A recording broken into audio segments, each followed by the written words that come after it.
Let's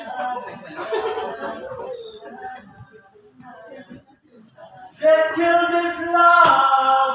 Yeah, yeah, yeah!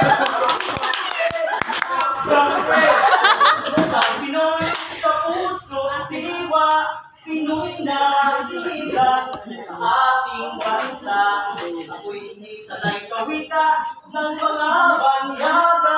Ako'y Pinoy na mayroong sariling wika. Ba't pinapatamaan ka? Bakit pinapatamaan ka ba? Ako ba? Hinahamon mo? Wika! Oh! Pumapayag ako! Pumapayag din ako! Pero kung gano'n, nangyayari ng balagtasan. Magandang hapon sa inyong lahat. Good afternoon, everyone. Kumusta? Kung may hapon sa akin naman.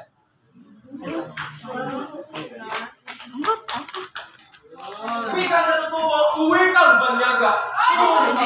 Pabasang wika, hinga. Rose Ann, Richard.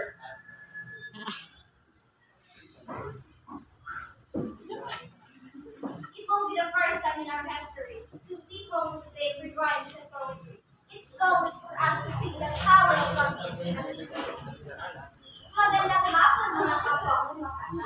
Ako ay nanonood sa inyong presensya. Sa pagkakataon nito, nais ko muna ipakilala ang aking sarili bilang inyong magandang nakakinig. Rose Andero po ang aming pangalan.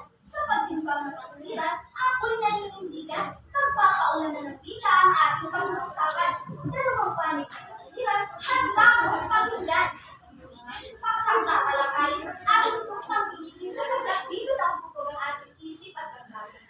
Ano nga ba ang nararapat sa pagpapaulan ng pangbansang tika? Gamit ang katutubong tika, kung bakit ang tika banyaga, katutubong bigyan ng tuwing nagpapatalo, kung bigyan banyaga na gustong gamitin ito. Ngayon, ating tunghayan silang dalawa.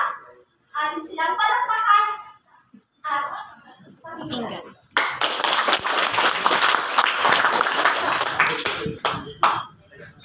Wika natutubo, siya nagbubukan sa ating mga Pilipino. John Brian Marsilio ang aking pangalan. Ipagtatagumpay ang katutubong wika para sa pagpapaulan ng ating bansa. Ako ay tumututol na gamitin ang wika na banyaga para sa pagpapaulan ng ating pabansang wika. Sapagkat wikang katutubo ang dapat na siyang mamulo. Bawat isa sa ating katutubo dapat na ituro. Wikang katutubo tungo sa isang bansang Pilipino. Ito'y pinaglaban at pinalaya pa ng ating mga ninuno.